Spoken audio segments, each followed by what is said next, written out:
जी नमस्कार, मैं हूं प्रज्ञा रश्मि और स्वागत है आप सभी का हमारे YouTube चैनल हिंदी ज्ञान वाहिनी पर। मुंशी प्रेमचंद की सर्वश्रेष्ठ कहानियों की श्रृंखला में आज हम लेकर के आए हैं उनकी अगली कहानी अलगी ओझा। ये एक बहुत चर्चित कहानी है जिसमें परिवार के विच्छेद की कहानी को बहुत ही भावपूर्ण तरीके से मुंशी प्रेमचंद जी ने उकेरा है। और इससे पहले आपने यदि हमारे चैनल को अभी तक सब्सक्राइब नहीं किया है तो कृपया हमारे चैनल को लाइक, शेयर और सब्सक्राइब जरूर कर लें। बेल आइकन को प्रेस करना बिल्कुल ना भूलें जिससे कि आपको आने वाली बेहतरीन और सर्वश्रेष्ठ कहानियां सबसे पहले मिल सकें। तो आइए शुरू करते हैं कहानी अलगी ओझा। भोला महतो ने पहली स्त्री के मर जाने के बाद दूसरी सगाई की तो उसके लड़के रघु के लिए बुरे दिन आ गए। रघु की उम्र उस समय केवल 10 वर्ष की थी। चैन से गांव में गुल्ली डंडा खेलता फिरता था। माँ के आते ही चक्की में जुतना पड़ा। पन्ना रूपवती स्त्री थी और रूप और गर्व में तो चोली दामन का नाता है। वह अपने हाथों से कोई काम न करती। गोबर रघु निकालता, बैलों को सानी रघु देता, रघु ही जूठे बर्तन भी मांजता। और अब भोला की आंखें कुछ ऐसी फिरी कि उसे अब रघु में सब बुराइयां ही बुराइयां नजर आती। पन्ना की बातों को वह प्राचीन मर्यादा अनुसार आंखें बंद करके मान लेता था। रघु की शिकायतों की जरा परवाह न करता। नतीजा यह हुआ कि रघु ने शिकायत करना ही छोड़ दिया। किसके सामने रोए? बाप ही नहीं, सारा गांव उसका दुश्मन था। बड़ा जिद्दी लड़का है। पन्ना को तो कुछ समझता ही नहीं। बेचारी उसका दुलार करती है, खिलाती पिलाती है, या उसी का फल है। दूसरी औरत होती तो निबाह न होता। वह तो कहो पन्ना इतनी सीधी सादी है कि निबाह होता जाता है। वैसे भी सबल की शिकायतें सब सुनते हैं और निर्बल की फरियाद भी कोई नहीं सुनता। रघु का हृदय माँ की ओर से दिन ब दिन फटता जाता था। यहाँ तक कि 8 साल गुजर गए और एक दिन भोला के नाम भी मृत्यु का संदेश आ पहुंचा। पन्ना और भोला के 4 बच्चे थे, 3 बेटे और 1 बेटी। इतना बड़ा खर्च और कमाने वाला कोई नहीं। रघु भला अब क्यों बात पूछने लगा? ये मानी हुई बात थी। अपनी स्त्री लाएगा और अलग रहेगा, और स्त्री आकर और भी आग लगाएगी। अब पन्ना को चारों ओर अंधेरा ही अंधेरा दिखाई देता था। पर कुछ भी हो, वह रघु की आश्रय बनकर घर में ना रहेगी। जिस घर में उसने राज किया उसमें अब लौंडी ना बनेगी। जिस लौंडे को अपना गुलाम समझा उसका मुंह कभी न ताकेगी। वह सुंदर थी, अवस्था भी कुछ ऐसी ज्यादा भी न थी। जवानी अपनी पूरी बहार पर थी। क्या वह कोई दूसरा घर नहीं कर सकती? यही न होगा, लोग हंसेंगे अपनी बला से। उसकी बिरादरी में क्या ऐसा होता नहीं? अरे ब्राह्मण ठाकुर थोड़ी ही थी कि नाक कट जाएगी। या तो उन्हीं ऊंची जातों में होता है कि घर में चाहे जो कुछ करो बाहर पर्दा ढका रहे। वह तो संसार को दिखाकर दूसरा घर कर सकती है, फिर वह रघु की दबाइल बनकर क्यों रहे? भोला को मरे 1 महीना गुजर चुका था। संध्या हो गई थी और पन्ना इसी चिंता में पड़ी हुई थी कि सहसा उसे ख्याल आया कि लड़के तो घर में नहीं है। यह बैलों के लौटने की बेला है, कहीं कोई लड़का उनके नीचे ना आ जाए। अब द्वार पर कौन है जो उनकी देखभाल करेगा? रघु को मेरे लड़के फूटी आंखों नहीं भाते, कभी हंसकर नहीं बोलता। लेकिन घर से बाहर निकली तो देखा रघु सामने झोपड़े में बैठा ऊख की गड़ेरिया बना रहा है। लड़के उसे घेरे खड़े हैं और छोटी लड़की उसकी गर्दन में हाथ डाले उसकी पीठ पर सवार होने की चेष्टा कर रही है। पन्ना को सहसा अपनी आंखों पर विश्वास न आया। आज तो यह नई बात हो गई। शायद दुनिया को दिखाता है कि मैं अपने भाइयों को कितना चाहता हूँ और मन में छुरी रखी हुई है। घात मिले तो जान ही ले ले। काला सांप है काला सांप। कठोर स्वर में बोली, तुम सबके सब वहां क्या करते हो? घर में आओ, सांझ की बेला है, गोरू आते ही होंगे। रघु ने विनीत नेत्रों से देखकर कहा, मैं तो हूं ही काकी, डर किस बात का है? बड़ा लड़का केदार बोला, काकी रघु दादा ने हमारे लिए 2 गाड़ियां बना दी हैं। या देख, एक पर हम और खुन्नू बैठेंगे, दूसरी पर लक्ष्मण और झुनिया। दादा दोनों गाड़ियां खींचेंगे। यह कहकर वह एक कोने से 2 छोटी छोटी गाड़ियां निकाल लाया। 4 पहिए लगे थे, बैठने के लिए तख्ते और रोक के लिए दोनों तरफ बाजू थे। पन्ना ने आश्चर्य से पूछा, ये गाड़ियां किसने बनाई? केदार ने चिढ़कर कहा, रघु दादा ने बनाई है, और किसने? भगत के घर से वसूला और रुखानी मांग लाए और चटपट बना दी। खूब दौड़ती है काकी। बैठ खुन्नू, मैं खींचूं। खुन्नू गाड़ी में बैठ गया और केदार खींचने लगा। चर शोर हुआ तो मानो गाड़ी भी इस खेल में लड़कों के साथ शरीक है। लक्ष्मण ने दूसरी गाड़ी में बैठकर कहा, दादा खींचो। रघु ने झुनिया को भी गाड़ी में बिठा दिया और गाड़ी खींचता हुआ दौड़ा। तीनों लड़के तालियां बजाने लगे। पन्ना चकित नेत्रों से यह दृश्य देख रही थी और सोच रही थी कि यह वही रघु है या और कोई। थोड़ी देर के बाद दोनों गाड़ियां लौटी। लड़के घर में जाकर इस यान यात्रा के अनुभव बयान करने लगे। कितने खुश थे सब, मानो हवाई जहाज पर बैठ के आए हों। खुन्नू ने कहा, काकी सब पेड़ दौड़ रहे थे। लक्ष्मण ने कहा, और बछिया कैसी भागी? सबकी सब दौड़ी। केदार ने कहा, काकी रघु दादा दोनों गाड़ियां एक साथ खींच ले जाते हैं। झुनिया सबसे छोटी थी, उसकी व्यंजना शक्ति उछल कूद और नेत्रों तक परिमित थी। तालियां बजा बजा कर नाच रही थी। खुन्नू ने कहा, अब हमारे घर गाय भी आ जाएगी काकी। रघु दादा ने गिरधारी से कहा है कि हमें एक गाय ला दो। गिरधारी बोला, कल लाऊंगा। केदार ने कहा, 3 सेर दूध देती है काकी, खूब दूध पिएंगे। इतने में रघु भी अंदर आ गया। पन्ना ने अवहेलना की दृष्टि से देखकर पूछा, क्यों रघु, तुमने गिरधारी से कोई गाय मांगी है? रघु ने क्षमा प्रार्थना के भाव से कहा, हाँ मांगी तो है, कल लावेगा। पन्ना ने कहा, रुपए किसके घर से आएंगे, यह भी सोचा है? रघु ने कहा, यह सब सोच लिया है काकी। यह मेरी मुहर नहीं है। मुहर उसने एक गले में लॉकेट पहन रखा था सोने का, उसको उसने बताया। इसके 25 रुपए मिल रहे हैं। 5 रुपए बछिया की मुजरा दे दूंगा, बस गाय अपनी हो जाएगी। पन्ना ये सुनकर सन्नाटे में आ गई। अब उसका अविश्वासी मन भी रघु के प्रेम और सज्जनता को अस्वीकार न कर सका। बोली, मुहर क्यों बेचे देते हो? गाय की अभी कौन जल्दी है, हाथ में पैसे हो जाए तो ले लेना। सुना सुना गला अच्छा न लगेगा। इतने दिनों गाय नहीं रही तो क्या लड़के नहीं जिए? रघु दार्शनिक भाव से बोला, बच्चों के खाने पीने के यही दिन है काकी। इस उम्र में ना खाया तो फिर क्या खाएंगे? मुहर पहनना मुझे अच्छा भी नहीं मालूम होता। लोग समझते होंगे कि बाप तो मर गया, इसे मुहर पहनने की सूझी है। भोला महतो गाय की चिंता ही में चल बसे। न रुपया आए और न गाय मिली। बड़े मजबूर थे। रघु ने यह समस्या कितनी सुगमता से हल कर दी। आज जीवन में पहली बार पन्ना को रघु पर विश्वास आया। बोली, जब गहना ही बेचना है तो अपनी मुहर क्यों बेचोगे? मेरी हंसुली ले लेना। रघु ने कहा, नहीं काकी, वह तुम्हारे गले में बहुत जचती है। मर्दों को क्या, मुहर पहने या ना पहने? पन्ना ने कहा, चल मैं बूढ़ी हुई, अब हंसुली पहनकर क्या करना है? तू अभी लड़का है, तेरा गला अच्छा न लगेगा। रघु मुस्कुराकर बोला, तुम अभी से कैसे बूढ़ी हो गई? गांव में है कौन तुम्हारे बराबर? रघु की सरल आलोचना ने पन्ना को लज्जित कर दिया। उसके रूखे मुरझाए मुख पर प्रसन्नता की लाली दौड़ गई। धीरे धीरे 5 साल गुजर गए। रघु का सा मेहनती, ईमानदार और बात का धनी दूसरा किसान गांव में न था। पन्ना की इच्छा के बिना कोई काम न करता। उसकी उम्र अब 23 साल की हो गई थी। पन्ना बार बार कहती, भैया बहू को विदा करा लाओ, कब तक नैहर में पड़ी रहेगी? सब लोग मुझी को बदनाम करते हैं कि यही बहू को नहीं आने देती। मगर रघु टाल देता था। कहता कि अभी जल्दी क्या है, उसे अपनी स्त्री के रंग ढंग का कुछ परिचय दूसरों से मिल चुका था। ऐसी औरत को घर में लाकर वह अपनी शांति में बाधा नहीं डालना चाहता था। आखिर एक दिन पन्ना ने जिद करके कहा, तो तुम ना लाओगे? कह दिया ना कि अभी कोई जल्दी नहीं काकी।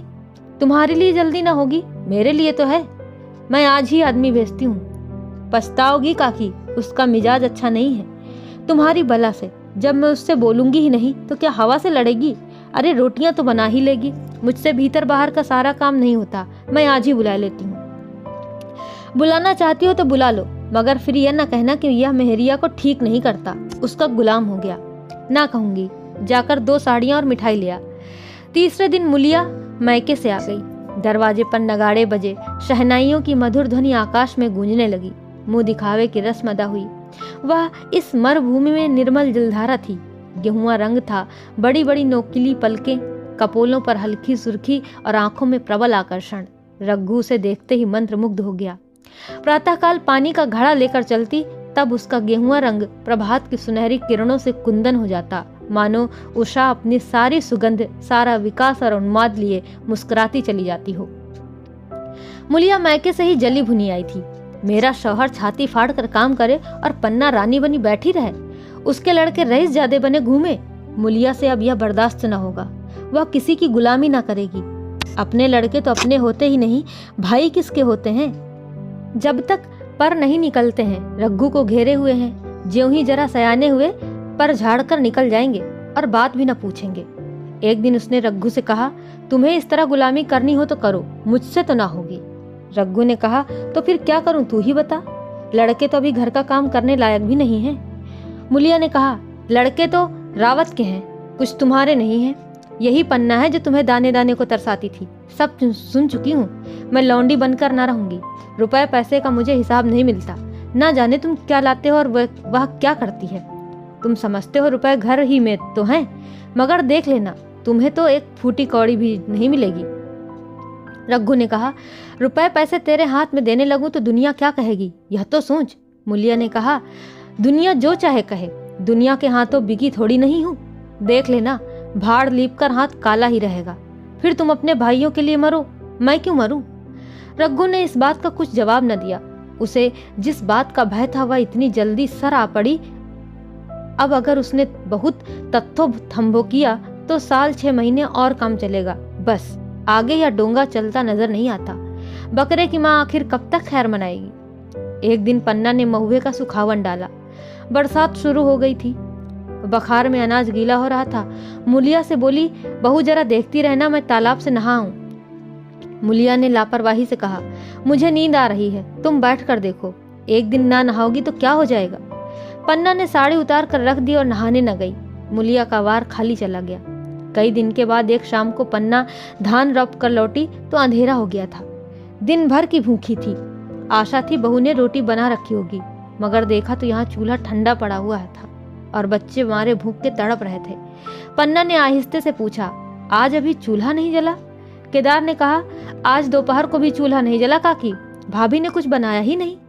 पन्ना ने कहा, तो तुम लोगों ने खाया क्या। केदार ने कहा, कुछ नहीं, रात की रोटियां थी, खुन्नू और लक्ष्मण ने खाई, मैंने सत्तू खा लिया। पन्ना ने कहा, और बहू। केदार ने बताया, वह पड़ी सो रही है, कुछ भी नहीं खाया। पन्ना ने उसी वक्त चूल्हा जलाया और खाना बनाने बैठ गई। आटा गूंथती थी और रोती थी।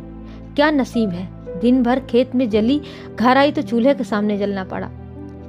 केदार का 14वां साल था और भाभी के रंग ढंग देखकर सारी स्थिति समझ रहा था। बोला, काकी भाभी अब तुम्हारे साथ रहना नहीं चाहती। पन्ना ने चौंक कर पूछा, क्या कुछ कहती थी क्या। केदार ने कहा, कहती तो कुछ नहीं थी, मगर है उसके मन में यही बात। फिर तुम क्यों नहीं उसे छोड़ देती, जैसे चाहे रहे, हमारा भी भगवान है। पन्ना ने दांतों से जीभ दबाकर कहा, चुप, मेरे सामने ऐसी बात भूलकर भी न कहना। रघु तुम्हारा भाई ही नहीं, तुम्हारा बाप भी है। मुलिया से कभी बोलोगे तो समझ लेना जहर खा लूंगी। दशहरे का त्योहार आया। इस गांव से कोस भर एक पूर्वे में मेला लगता था। गांव के सब लड़के मेला देखने चले। पन्ना भी लड़कों के साथ चलने को तैयार हुई, मगर अब पैसे कहाँ से आए। कुंजी तो मुलिया के पास थी। रघु ने आकर मुलिया से कहा, लड़के मेले जा रहे हैं, सबों को 2-2 पैसे दे दो। मुलिया ने त्योरियां चढ़ाकर कहा, पैसे घर में नहीं है। रघु ने कहा, अभी तो तिलहन बिका था, क्या इतनी जल्दी रुपए उठ गए। मुलिया ने कहा, हाँ उठ गए। रघु ने कहा, कहाँ उठ गए, जरा सुनूं तो। आज त्योहार के दिन लड़के मेला देखने न जाएंगे। मुलिया ने कहा, अपनी काकी से कहो पैसे निकालें, गाड़ कर क्या करेंगी। खूंटी पर कुंजी लटक रही थी। रघु ने कुंजी उतारी और चाहा कि संदूक खोले कि मुलिया ने उसका हाथ पकड़ लिया और बोली, कुंजी मुझे दे दो, नहीं तो ठीक न होगा। खाने पहनने को भी चाहिए, कागज किताब को भी चाहिए, उस पर मेला देखने को भी चाहिए। हमारी कमाई इसलिए नहीं है कि दूसरे खाए और मूछों पर ताव दें। पन्ना ने रघु से कहा, भैया पैसे क्या होंगे, लड़के मेला देखने न जाएंगे। रघु ने झिड़क कर कहा, मेला देखने क्यों न जाएंगे, सारा गांव जा रहा है, हमारे ही लड़के न जाएंगे। यह कहकर रघु ने अपना हाथ छुड़ा लिया और पैसे निकालकर लड़कों को दे दिए, मगर कुंजी जब मुलिया को देने लगा तब उसने आंगन में उसे फेंक दिया और मुंह लपेट कर लेट गई। लड़के भी मेला देखने न गए। इसके बाद 2 दिन गुजर गए। मुलिया ने कुछ नहीं खाया और पन्ना भी भूखी रही। रघु कभी इसे मनाता कभी उसे, पर न यह उठती और न ही वह। आखिर रघु ने हैरान होकर मुलिया से पूछा, कुछ मुंह से तो कह, आखिर तू चाहती क्या है। मुलिया ने धरती को संबोधित करके कहा, मैं कुछ नहीं चाहती, मुझे मेरे घर पहुंचा दो। रघु ने कहा, अच्छा उठ, बना और खा, मैं पहुंचा दूंगा। मुलिया ने रघु की ओर आंखें उठाई। रघु उसकी सूरत देखकर डर गया। वह माधुर्य, वह मोहकता, वह लावण्य गायब हो गया था। दांत निकल आए थे और आंखें फट गई थी, नथुने भी फड़क रहे थे। अंगारे की इसी लाल आंखों से देखकर बोली, अच्छा तो काकी ने यह सलाह दी है, यह मंत्र पढ़ाया है, तो यहाँ मैं ऐसी कच्ची नहीं हूं, तुम दोनों की छाती पर मूंग दलूंगी, हो किस फेर में। रघु ने कहा, अच्छा तो मूंग ही दल लेना, कुछ खा पी लेगी तभी तो मूंग दल सकेगी। मुलिया ने कहा, अब तो तभी मुंह में पानी डालूंगी जब घर अलग हो जाए, बहुत झेल चुकी और अब नहीं झेला जाता। रघु सन्नाटे में आ गया। 1 मिनट तक उसके मुंह से आवाज ही नहीं निकली। अलग होने की उसने स्वप्न में भी कल्पना न की थी। उसने गांव में 2-4 परिवारों को अलग होते देखा था। वह खूब जानता था रोटी के साथ लोगों के हृदय भी अलग हो जाते हैं, अपने हमेशा के लिए गैर हो जाते हैं, फिर उनमें वही नाता रह जाता है जो गांव के और आदमियों में। रघु ने मन में ठान लिया था कि इस विपत्ति को घर में ना आने दूंगा, मगर होनहार के सामने उसकी एक न चली। आह, मेरे मुख में कालिख लगेगी। दुनिया यही कहेगी कि बाप के मर जाने पर 10 साल भी एक में निबाह ना हो सका। फिर किससे अलग हो जाऊं? जिनको गोद में खिलाया, जिनको बच्चों की तरह पाला, जिनके लिए तरह तरह के कष्ट झेले, उन्हीं से अलग हो जाऊं? अपने प्यारों को घर से निकाल बाहर करूं? उसका गला फंस गया। कांपते हुए स्वर में बोला, तू क्या चाहती है कि मैं अपने भाइयों से अलग हो जाऊं? भला सोच तो, कहीं मुंह दिखाने लायक रहूंगा? मुलिया ने कहा, तो मेरा इन लोगों के साथ तो निबाह ना होगा। रघु ने कहा, तो तू अलग हो जा, मुझे अपने साथ क्यों घसीटती है? मुलिया ने कहा, तो मुझे क्या तुम्हारे घर में मिठाई मिलती है? मेरे लिए क्या संसार में जगह नहीं है? रघु ने कहा, तेरी जैसी मर्जी, जहां चाहे रह, लेकिन मैं अपने घर वालों से अलग नहीं हो सकता। जिस दिन इस घर में 2 चूल्हे जलेंगे, उस दिन मेरे कलेजे के 2 टुकड़े हो जाएंगे और मैं यह चोट नहीं सह सकता। तुझे जो तकलीफ हो वह मैं दूर कर सकता हूँ। माल असबाब की मालकिन तू है ही, अनाज पानी तेरे ही हाथ है, और अब क्या रह गया है? अगर कुछ काम धंधा करना नहीं चाहती मत कर। भगवान ने मुझे समाई दी होती तो मैं तुझे तिनका तक उठाने न देता। तेरे यह सुकुमार हाथ पांव मेहनत मजदूरी करने के लिए बनाए ही नहीं गए हैं, मगर क्या करूं, अपना कुछ बस ही नहीं है। फिर भी तेरा जी कोई काम करने को ना चाहे तो मत कर, मगर मुझसे अलग होने को ना कहा तेरे पैर पड़ता हूँ। मुलिया ने सिर से आंचल खिसकाया और जरा समीप आकर बोली, मैं काम करने से नहीं डरती और न बैठे बैठे खाना चाहती हूँ, मगर मुझसे किसी की धौंस नहीं सही जाती। तुम्हारी काकी घर का काम काज करती हैं तो अपने लिए करती हैं, अपने बाल बच्चों के लिए करती हैं, मुझ पर कुछ एहसान तो नहीं करती। फिर मुझ पर क्यों धौंस जमाती हैं? उन्हें अपने बच्चे प्यारे होंगे, मुझे तो तुम्हारा ही आसरा है। मैं अपनी आंखों से यह नहीं देख सकती कि सारा घर चैन करे, जरा जरा से बच्चे तो दूध पिए, और जिसके बलबूते पर गृहस्थी बनी हुई है वह मट्ठे को भी तरसे, कोई उसको पूछने वाला ना हो। जरा अपना मुंह तो देखो, कैसी सूरत निकल आई है। औरों के तो 4 बरस में अपने पट्टे तैयार हो जाएंगे, तुम तो 10 साल में खाट पर पड़ जाओगे। बैठ जाओ, खड़े क्यों हो? क्या मार कर भागोगे? मैं तुम्हें जबरदस्ती ना बांध लूंगी, यह मालकिन का हुक्म नहीं है। सच कहूं, तुम बड़े कटकलेजी हो। मैं जानती ऐसे निर्मोहिये से पाला पड़ेगा तो इस घर में भूल से ना आती, और आती भी तो मन न लगाती, मगर अब क्या करूं, मन तो तुमसे लग गया। घर भी जाऊं तो मन यहाँ ही रहेगा, और तुम जो हो मेरी बात तक नहीं पूछते। मुलिया की ये रसीली बातें रघु पर कोई असर न डाल सकी। वह उसी रुखाई से बोला, मुलिया, मुझसे यह ना होगा। अलग होने का ध्यान करते ही मेरा मन ना जाने कैसा हो जाता है। यह चोट मुझसे सही न जाएगी। मुलिया ने परिहास करके कहा, तो चूड़ियां पहनकर अंदर बैठो ना, लाओ मैं मूछे लगा लूं। मैं तो समझती थी कि तुम में भी कुछ कस बल है, अब देखती हूँ तो निरे मिट्टी के लोंदे हो। पन्ना दालान में खड़ी दोनों की बातचीत सुन रही थी। अब उससे रहा न गया, सामने आकर रघु से बोली, जब वह अलग होने पर तुली हुई है, फिर तुम क्यों उसे जबरदस्ती मिलाए रखना चाहते हो? तुम उसे लेकर रहो, हमारे भगवान मालिक हैं। जब महतो मर गए थे और कहीं पत्ती की भी छां न थी, जब उस वक्त भगवान ने निबाह दिया तो अब क्या डर? अब तो भगवान की दया से तीनों लड़के सयाने हो गए हैं, अब कोई चिंता ही नहीं। रघु ने आंसू भरी आंखों से पन्ना को देखकर कहा, काकी तू भी पागल हो गई है क्या? जानती नहीं, 2 रोटियां होते ही 2 मन हो जाते हैं। पन्ना ने कहा, जब वह मानती ही नहीं तब तुम क्या करोगे? भगवान की मर्जी होगी तो कोई क्या करेगा। परालब्ध में जितने एक साथ रहना लिखा था उतने दिन रहे, अब उसकी यही मर्जी है तो यही सही। तुमने मेरे बाल बच्चों के लिए जो कुछ किया वह भूल नहीं सकती। तुमने इनके सिर पर हाथ न रखा होता तो आज न जाने इनकी क्या गति होती, न जाने किसके द्वार पर ठोकरे खाते होते, और न जाने कहां कहां भीख मांगते फिरते। तुम्हारा जस मरते दम तक गाऊंगी। अगर मेरी खाल तुम्हारे जूते बनाने के काम आए तो खुशी से दे दूं। चाहे तुमसे अलग हो जाऊं, पर जिस घड़ी पुकारोगे कुत्ते की तरह दौड़ी आऊंगी। या भूल कर भी न सोचना कि तुमसे अलग होकर मैं तुम्हारा बुरा चेतूंगी। जिस दिन तुम्हारा अनभल मेरे मन में आएगा उसी दिन विष खाकर मर जाऊंगी। भगवान करे तुम दूधो नहाओ पूतो फलो। मरते दम तक यही आशीष मेरे रोए रोए से निकलती रहेगी, और अगर लड़के भी अपने बाप के हैं तो मरते दम तक तुम्हारा पोस मानेंगे। यह कहकर पन्ना रोती हुई वहां से चली गई। रघु वहीं मूर्ति की तरह बैठा रहा। आसमान की ओर टकटकी लगी थी और आंखों से आंसू बह रहे थे। पन्ना की बातें सुनकर मुलिया समझ गई कि अपने तो पौ 12 हैं। चटपट उठी, घर में झाड़ू लगाई, चूल्हा जलाया और कुएं से पानी लाने चली। उसकी टेक पूरी हो गई थी। गांव में स्त्रियों के 2 दल होते हैं, एक बहुओं का, दूसरा सासों का। बहुएं सलाह और अनुभूति के लिए अपने दल में जाती हैं और सासें अपने में। दोनों की पंचायतें अलग होती हैं। मुलिया को कुएं पर 2-3 बहुएं मिल गईं। एक से पूछा, आज तो तुम्हारी बुढ़िया बहुत रोध हो रही थी। मुलिया ने विजय गर्व से कहा, इतने दिनों से घर की मालकिन बनी हुई हैं, राजपाट छोड़ते किसे अच्छा लगता है। बहन, मैं उनका बुरा नहीं चाहती, लेकिन एक आदमी की कमाई में कहाँ तक बरकत होगी। मेरे भी तो यही खाने पीने पहनने ओढ़ने के दिन है।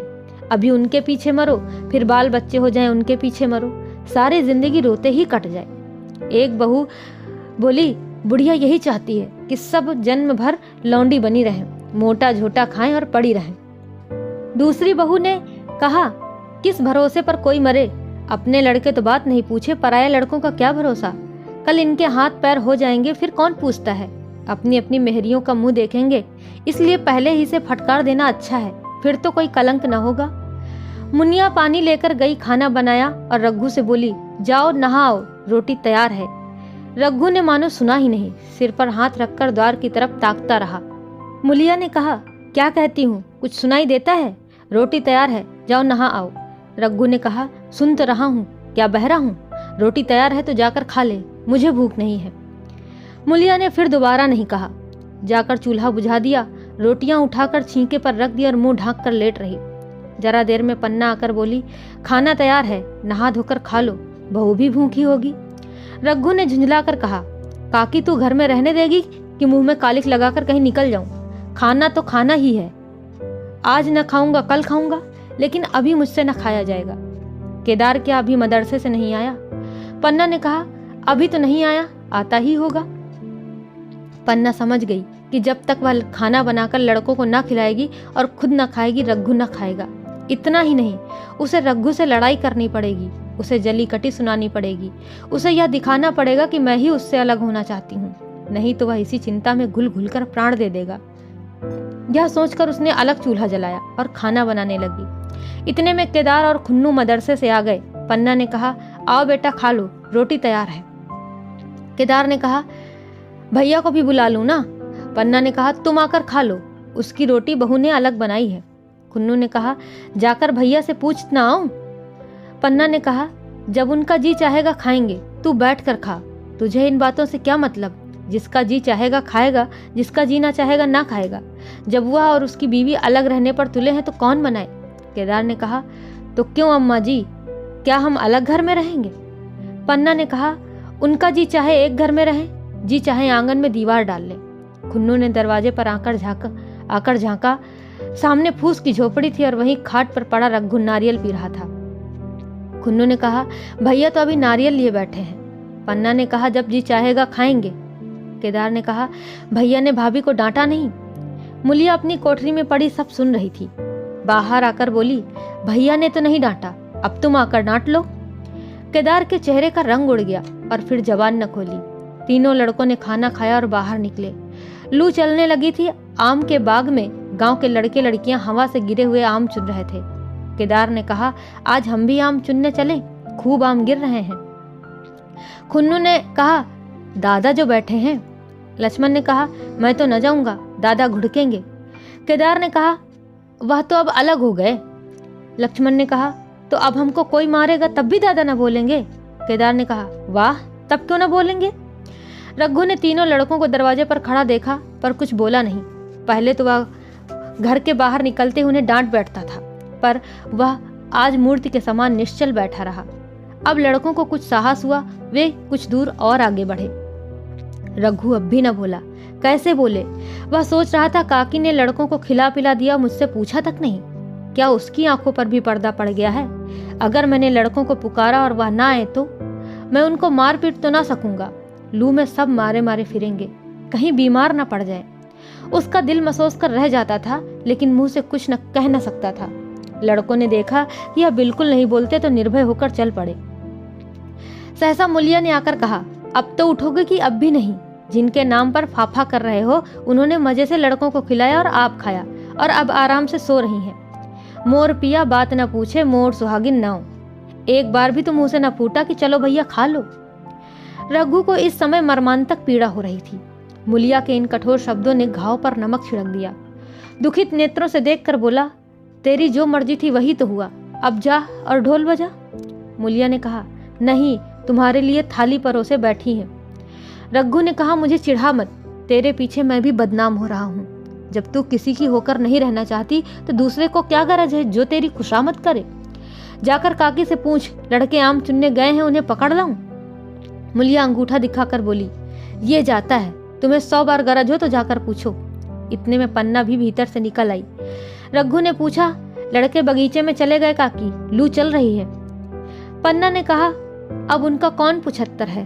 बगीचे में जाएं, पेड़ पर चढ़ें, पानी डूबे, चाहे जहां जाए, मैं अकेली क्या क्या करूं? रघु ने कहा, जाकर पकड़ लाऊं? पन्ना ने कहा, जब तुम्हें अपने मन से नहीं जाना है तो फिर मैं जाने को क्यों कहूं? तुम्हें रोकना होता तो रोक न देते, तुम्हारे सामने ही तो गए होंगे। पन्ना की बात भी पूरी न हुई थी कि रघु ने नारियल कोने में रख दिया और बाग की तरफ चला। रघु लड़कों को लेकर बाग से लौटा तो देखा मुलिया अभी तक झोपड़े में खड़ी है। बोला, तू जाकर खा क्यों नहीं लेती? मुझे तो इस बेला में भूख नहीं है। मुलिया ऐंठ कर बोली, हाँ हाँ, भूख क्यों लगेगी? भाइयों ने खाया, वह तुम्हारे पेट में पहुंच ही गया होगा। रघु ने दांत पीस कर कहा, मुझे जला मत मुलिया, नहीं तो अच्छा ना होगा। खाना कहीं भागा नहीं जाता, एक बेला ना खाऊंगा तो मर ना जाऊंगा। क्या तू समझती है कि घर में आज कोई छोटी बात हो गई है? तूने घर में चूल्हा नहीं जलाया, मेरे कलेजे में आग लगाई है। मुझे घमंड था कि और चाहे कुछ भी हो जाए पर मेरे घर में फूट का रोग ना आने पाएगा, पर तूने आज मेरा घमंड चूर चूर करा दिया। परालब्ध की बात है। ये सुनकर मुलिया तिनक कर बोली, सारा मोह छो तुम्ही को है कि और किसी को है? मैं तो किसी को तुम्हारी तरह बिसूरते नहीं देखती। रघु ने ठंडी सांस खींचकर कहा, मुलिया, घाव पर नोन न छिड़क, तेरे ही कारण मेरी पीठ में धूल लग रही है। मुझे इस गृहस्थी का मोह न होगा तो किसे होगा? मैंने ही तो इसे मर मर जोड़ा। जिनको गोद में खिलाया वही अब मेरे पट्टीदार होंगे। जिन बच्चों को मैं डांटता था आज उन्हें कड़ी आंखों से भी नहीं देख सकता। मैं उनके भले के लिए भी कोई बात करूं तो दुनिया यही कहेगी कि यह अपने भाइयों को लूटे लेता है। जा, मुझे छोड़ दे, और अभी मुझसे अभी कुछ न खाया जाएगा। मुलिया ने कहा, मैं कसम रखा दूंगी, नहीं चुपके से चले आओ। रघु ने कहा, देख, अब भी कुछ नहीं बिगड़ा है, अपना हट छोड़ दे। मुलिया ने कहा, हमारा ही लिए लहू पिए जो खाने न उठे। रघु ने कानों पर हाथ रखकर कहा, यह तूने क्या किया मुलिया? मैं तो उठ ही रहा था, चल खा लूं। नहाने धोने कौन जाए, लेकिन इतना कह देता हूँ कि चाहे 4 की जगह 6 रोटियां खा जाऊं, चाहे तू मुझे घी के मटके ही में डुबो दे, पर यह दाग मेरे दिल से ना मिटेगा। मुलिया ने कहा, अरे दाग साग सब मिट जाएगा, पहले सबको ऐसा ही लगता है। देखते नहीं हो उधर कैसी चैन की वंशी बज रही है? वह तो मना ही रही थी कि किसी तरह अब यह सब अलग हो जाएं। अब वह पहले किसी चांदी तो है नहीं कि जो कुछ घर में आवे सब गायब। अब क्यों हमारे साथ रहने लगी? रघु ने आहत स्वर में कहा, इसी बात का तो मुझे भी गम है, काकी से मुझे ऐसी आशा न थी। रघु खाने बैठा तो कौर विष के घूंट सा लगता था। जान पड़ता था रोटियां भूसी की हैं, दाल पानी सी लगती, पानी कंठ के नीचे न उतरता था और दूध की तरफ देखा तक नहीं। 2-4 ग्रास खाकर उठाया जैसे किसी प्रियजन के श्राद्ध का भोजन हो। रात का भोजन भी उसने इसी तरह किया। भोजन क्या किया, बस कसम पूरी की। रात भर उसका चित्त उद्विग्न रहा। एक अज्ञात शंका उसके मन पर छाई हुई थी, जैसे भोला महतो द्वार पर बैठा रो रहा हो। वह कई बार चौंक कर उठा, ऐसा जान पड़ा भोला उसकी ओर तिरस्कार की आंखों से देख रहा है। वह दोनों जून भोजन करता था, पर जैसे शत्रु के घर। भोला की शोकमग्न मूर्ति आंखों से न उतरती थी। रात को उसे नींद न आती। वह गांव में निकलता तो इस तरह मुंह चुराए, सिर झुकाए, मानो गो हत्या की हो। 5 साल गुजर गए। रघु अब 2 लड़कों का बाप था। आंगन में दीवार खिंच गई थी, खेतों में मेड़े डाल दी गई थी और बैल बछिए सब बांट लिए गए थे। केदार की उम्र भी अब 19 की हो गई थी। उसने पढ़ना छोड़ दिया था और खेती का काम करता था। खुन्नू गाय चराता था, केवल लक्ष्मण अब तक मदरसे जाता था। पन्ना और मुलिया दोनों एक दूसरे की सूरत से जलती थी। मुलिया के दोनों लड़के बहुधा पन्ना के ही पास रहते, वही उन्हें उबटन मलती, वही काजल लगाती, वही गोद में लिए फिरती, मगर मुलिया के मुंह से अनुग्रह का एक शब्द भी न निकलता। ना पन्ना ही इसकी इच्छुक थी, वह जो कुछ करती निर्व्याज भाव से करती थी। उसके दो लड़के अब कमाऊ हो गए थे। लड़की खाना पका लेती थी, वह खुद ऊपर का कामकाज कर लेती। इसके विरुद्ध रघु अपने घर का अकेला था, वह भी दुर्बल, अशक्त और जवानी में बूढ़ा। अभी आयु 30 वर्ष से अधिक न थी, लेकिन बाल खिचड़ी हो गए थे, कमर भी झुक चली थी, खांसी ने जीर्ण कर रखा था। उसे देखकर ही दया आती थी। और खेती पसीने की वस्तु है, खेती की जैसी सेवा होनी चाहिए वह उससे अब न हो पाती। फिर अच्छी फसल कहाँ से आती? कुछ ऋण भी हो गया था, वह चिंता उसे और भी मारे डालती थी। चाहिए तो यह था कि अब उसे कुछ आराम मिलता। इतने दिनों के निरंतर परिश्रम के बाद सिर का बोझ कुछ हल्का होता, लेकिन मुलिया की स्वार्थपरता और अदूरदर्शिता ने लहराती हुई खेती उजाड़ दी। अगर सब एक साथ रहते तो वह अब तक पेंशन पा जाता, मजे से द्वार पर बैठा हुआ नारियल पीता, भाई काम करते और वह सलाह देता, मैं तो बना फिरता, कहीं किसी के झगड़े चुकाता, कहीं साधु संतों की सेवा करता। वह अवसर हाथ से निकल गया। अब तो चिंता भार दिन दिन बढ़ता जाता था। आखिर उसे धीमा धीमा जर रहने लगा। हृदय, शूल, चिंता, कड़ा परिश्रम और अभाव का यही पुरस्कार है। पहले कुछ परवाह न की, समझा आप ही आप अच्छा हो जाएगा, मगर कमजोरी बढ़ने लगी तो दवा की फिक्र हुई। जिसने जो बता दिया खा लिया। डॉक्टरों और वैद्यों के पास जाने की सामर्थ्य कहाँ, और सामर्थ्य भी होती तो रुपए खर्च देने के सिवा और नतीजा ही क्या था। जीर्ण जर की औषधि आराम और पुष्टिकारक भोजन है। न वह बसंत मालती का सेवन करता था और न आराम से बैठकर बलवर्धक भोजन कर सकता था। उसकी कमजोरी बढ़ती ही गई। पन्ना को अवसर मिलता तो वह आकर उसे तसल्ली देती, लेकिन उसके लड़के अब रघु से बात भी न करते थे। दवा दारू तो क्या करते, उसका और मजाक उड़ाते। बोलते भैया समझते थे कि हम लोगों से अलग होकर सोने और ईंट रख लेंगे। भाभी भी समझती थी सोने से लद जाऊंगी। अब देखें कौन पूछता है। सिसक सिसक कर ना मरे तो कह देना, बहुत हाय हाय भी अच्छी नहीं होती। आदमी उतना काम करे जितना हो सके, या नहीं कि रुपए के लिए जान दे दे। पन्ना कहती रघु बेचारे का कौन सा दोष है। केदार कहता चल काकी मैं खूब समझता हूँ, भैया की जगह मैं होता तो डंडे से बात करता। मजाक थी कि औरत यूं जिद करती। यह सब भैया की चाल थी, सब सदी बदी बात थी। आखिर एक दिन रघु का टिमटिमाता हुआ जीवन दीपक बुझ गया और मौत ने उसकी सारी चिंताओं का अंत कर दिया था। अंत समय उसने केदार को बुलाया था, पर केदार को ऊख में पानी देना था। डरा कहीं दवा के लिए ना भेज दे, उसने बहाना बना दिया। मुलिया का जीवन अब अंधकारमय हो गया। जिस भूमि पर उसने मंसूबों की दीवार खड़ी की थी वह नीचे खिसक गई थी। जिस खूंटे के बल पर वह उछल रही थी वह उखड़ गया था। गांव वालों ने कहना शुरू किया, ईश्वर ने कैसा तत्काल दंड दिया। बेचारी मारे लाज के अपने दोनों बच्चों को लिए रोया करती। गांव में किसी को मुंह दिखाने का साहस न होता। प्रत्येक प्राणी उससे यह कहता हुआ मालूम होता था, मारे घमंड के धरती पर पांव न रखती थी। आखिर सजा मिल गई कि नहीं? अब इस घर में कैसे निर्वाह होगा? वह किसके सहारे रहेगी? किसके बल पर खेती होगी? बेचारा रघु बीमार था, दुर्बल था, पर जब तक जीता रहा अपना काम करता रहा। मारे कमजोरी के कभी कभी सिर पकड़कर बैठ जाता और जरा दम लेकर फिर हाथ चलाने लगता था। सारी खेती तहस नहस हो रही थी, उसे कौन संभालेगा? अनाज की डांठें खलिहान में पड़ी थी, ऊख अलग सूख रही थी। वह अकेली क्या क्या करेगी? फिर सिंचाई अकेले आदमी का तो काम नहीं। 3-3 मजदूरों को कहाँ से लाए? और गांव में मजदूर थे ही कितने? आदमियों के लिए खींचातानी हो रही थी, क्या करे और क्या न करे। इस तरह 13 दिन बीत गए। क्रियाकर्म से छुट्टी मिली तो दूसरे ही दिन सवेरे मुलिया ने दोनों बालकों को गोद में उठाया और अनाज मारने चली। खलिहान में पहुंचकर उसने एक को तो पेड़ के नीचे घास के नर्म बिस्तर पर सुला दिया और दूसरे को वहीं बैठाकर अनाज मारने लगी। बैलों को हाँकती थी और रोती थी। क्या इसीलिए भगवान ने उसको जन्म दिया था? देखते देखते क्या से क्या हो गया। इन्हीं दिनों पिछले साल भी अनाज मांडा गया था। वह रघु के लिए लोटे में शरबत और मटर की घुंघनी लेकर आई थी। आज कोई उसके न आगे है न पीछे, लेकिन किसी की लौंडी तो नहीं हूं। उसे अलग होने का पछतावा अब भी न था। एकाएक छोटे बच्चे का रोना सुनकर उसने उधर ताका तो बड़ा लड़का उसे चुमकार कर कह रहा था, भैया चुप रहो चुप रहो। धीरे धीरे उसके मुंह पर हाथ फेरता था और चुप कराने के लिए विकल था। जब बच्चा किसी तरह चुप न हुआ तो वह खुद उसके पास लेट गया और उसे छाती से लगाकर प्यार करने लगा। मगर जब यह प्रयत्न भी सफल न हुआ तो वह भी रोने लगा। उसी समय पन्ना दौड़ी हुई आई और छोटे बालक को गोद में उठाकर प्यार करती हुई बोली, लड़कों को मुझे क्यों न दे आई बहू? हाय, बेचारा धरती पर पड़ा लौट रहा है। जब मैं मर जाऊं तो जो चाहे करना, अभी तो जीती हूँ। अलग हो जाने से बच्चे तो अलग नहीं हो गए। मुलिया ने कहा, तुम्हें भी तो छुट्टी नहीं थी अम्मा, क्या करती? पन्ना ने कहा, तो तुझे यहाँ आने की ऐसी क्या जल्दी थी? डांड मार न जाती? 3 लड़के तो हैं और किस दिन काम आएंगे? केदार तो कल ही मारने को कह रहा था, पर मैंने कहा पहले ऊँख में पानी दे लो फिर आज मारना। मड़ाई तो 10 दिन बाद भी हो सकती है। ऊँख की सिंचाई न हुई तो सूख जाएगी। कल से पानी चढ़ा हुआ है, परसों तक खेत पुड़ जाएगा, तब मड़ाई भी हो जाएगी।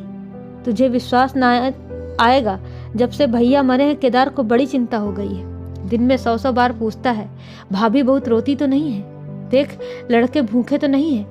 कोई लड़का रोता है तो दौड़ा आता है, देख अम्मा क्या हुआ, बच्चा क्यों रोता है? कल रोकर बोला, अम्मा मैं जानता कि भैया इतनी जल्दी चले जाएंगे तो उनकी कुछ सेवा कर लेता। कहाँ जगह जगह उठता था, अब देखती हो पहर रात से उठकर काम में लग जाता है। खुन्नू कल जरा सा बोला, पहले हम अपनी ऊख में पानी दे लेंगे तब भैया की ऊख में देंगे। इस पर केदार ने ऐसा डांटा कि खुन्नू के मुंह से फिर बात न निकली। बोला, कैसी तुम्हारी और कैसी हमारी ऊख? भैया ने जिला न लिया होता तो आज या तो मर गए होते या कहीं भीख मांगते होते। आज तुम बड़े ऊख वाले बने हो, यह उन्हीं का पुण्य प्रताप है कि आज भले आदमी बने बैठे हो। परसों रोटी खाने को बुलाने गई तो मड़ैया में बैठा रो रहा था। पूछा क्यों रोता है तो बोला, अम्मा भैया इसी अलगोजा के दुख से मर गए, नहीं अभी उनकी उम्र ही क्या थी। यह उस वक्त क्यों न सूझा, नहीं उनसे क्यों बिगाड़ करते। यह कहकर पन्ना ने मुलिया की ओर संकेतपूर्ण दृष्टि से देखकर कहा, तुम्हें वह अलग न रहने देगा बहू। कहता है भैया हमारे लिए मर गए तो क्या, हम भी उनके बाल बच्चों के लिए मर जाएंगे। मुलिया की आंखों से आंसू जारी थे। पन्ना की बातों में आज सच्ची वेदना, सच्ची सांत्वना और सच्ची चिंता भरी हुई थी। मुलिया का मन कभी उसकी ओर इतना आकर्षित न हुआ था। जिसने उसे व्यंग्य और प्रतिकार का भय था, वे इतने दयालु, इतने शुभेच्छु हो गए थे। आज पहली बार उसे अपनी स्वार्थपरता पर लज्जा आई। पहली बार आत्मा ने उसे अलगोजे पर धिक्कारा था। अब इस घटना को हुए 5 साल गुजर गए। पन्ना बूढ़ी हो चली है। केदार घर का मालिक है, मुलिया घर की मालकिन है। खुन्नू और लक्ष्मण के विवाह हो चुके हैं, मगर केदार अभी तक कुंवारा है। कहता है मैं विवाह न करूंगा। कई जगहों से बातचीत हुई, कई सगाइयां आई, पर उसने हामी न भरी। पन्ना ने कंपे लगाए, जाल फैलाए, पर वह न फंसा। कहता औरतों से कौन सुख, मेहरिया घर में आई और आदमी का मिजाज बदला। फिर जो कुछ है वह मेहरिया है। माँ बाप भाई बंधु सब पर आए हैं। जब भैया जैसे आदमी का मिजाज बदल गया तो फिर दूसरों की क्या गिनती। 2 लड़के भगवान के दिए हैं और क्या चाहिए। बिना ब्याह किए 2 बेटे मिल गए, इससे बढ़कर और क्या होगा। जिसे अपना समझो वह अपना है और जिसे गैर समझो वह गैर है। एक दिन पन्ना ने कहा, तेरा वंश कैसे चलेगा? केदार ने कहा, मेरा वंश तो चल रहा है, दोनों लड़कों को अपना ही तो समझता हूँ। पन्ना ने कहा, समझने ही पर है, तू तो मुलिया को भी अपनी मेहरिया समझता होगा। केदार ने झेंपते हुए कहा, तुम तो गाली देती हो अम्मा। पन्ना ने कहा, इसमें गाली कैसी, तेरी भाभी ही तो है। केदार ने कहा, मेरे जैसे लठ गंवार को वह क्यों पूछने लगी? पन्ना ने कहा, तू करने को कह तो मैं उससे पूछूं? केदार ने कहा, नहीं अम्मा, कहीं रोने गाने न लगे। पन्ना ने कहा, तेरा मन हो तो मैं बातों बातों में उसके मन की थाह ले लूं। केदार ने कहा, मैं नहीं जानता, जो चाहे कर। पन्ना अब केदार के मन की बात समझ गई। लड़के का दिल मुलिया पर आया हुआ है, पर संकोच और भय के मारे कुछ नहीं कहता। उसी दिन उसने मुलिया से कहा, क्या करूं बहू, मन की लालसा मन में ही रह जाती है। केदार का घर भी बस जाता तो मैं निश्चिंत हो जाती। मुलिया ने कहा, वह तो करने को ही नहीं कहते। पन्ना ने कहा, कहता है ऐसी औरत मिले जो घर में मेल से रहे तो कर लूं। मुलिया ने कहा, ऐसी औरत कहाँ मिलेगी, कहीं ढूंढो। पन्ना ने कहा, मैंने तो ढूंढ लिया है। मुलिया ने कहा, सच, किस गांव की है? पन्ना ने कहा, अभी न बताऊंगी, मुदा यह जानती हूँ कि उससे केदार की सगाई हो जाए तो घर बन जाए और केदार की जिंदगी भी सफल हो जाए। ना जाने लड़की मानेगी कि नहीं। मुलिया ने कहा, मानेगी क्यों नहीं अम्मा, ऐसा सुंदर कमाऊ सुशील वर और कहाँ मिला जाता है। उस जन्म का कोई साधु महात्मा है, नहीं तो लड़ाई झगड़े के डर से कौन बिन ब्याह रहता है। कहाँ रहती है, मैं जाकर उसे मना लाऊंगी। पन्ना ने कहा, तू चाहे तो उसे मना ले, सब तेरे ही ऊपर है। मुलिया ने कहा, तुम बताओ अम्मा, मैं आज ही चली जाऊंगी, मैं उसके पैर पड़कर उसे मना लाऊंगी। पन्ना ने कहा, बता दूं? मुलिया ने कहा, हाँ बताओ। पन्ना ने कहा, वह तो तू ही है बहू। मुलिया लजाकर बोली, तुम तो अम्मा जी गाली देती हो मुझे। पन्ना ने कहा, गाली कैसी, देवर ही तो है। मुलिया ने कहा, मुझे जैसी बुढ़िया को वह क्यों पूछेंगे। पन्ना ने कहा, वह तुझी पर दांत लगाए बैठा है, तेरे सिवा कोई और उसे भाती ही नहीं। डर के मारे कहता नहीं, पर उसके मन की बात मैं जानती हूँ। वैधव्य के शोक से मुरझाया हुआ मुलिया का पीत वदन कमल की भांति अरुण हो उठा। 10 वर्षों में जो कुछ खोया था वह इसी एक क्षण में मानो ब्याज के साथ मिल गया। वही लावण्य, वही विकास, वही आकर्षण और वही लोच। तो यह कहानी यहीं पर समाप्त होती है। आशा करते हैं आपको जरूर अच्छी लगी होगी। ऐसी ही बेहतरीन कहानियों को सुनने के लिए आप हमारे चैनल के साथ जुड़े रहिए। आपको बहुत बहुत धन्यवाद। नमस्कार।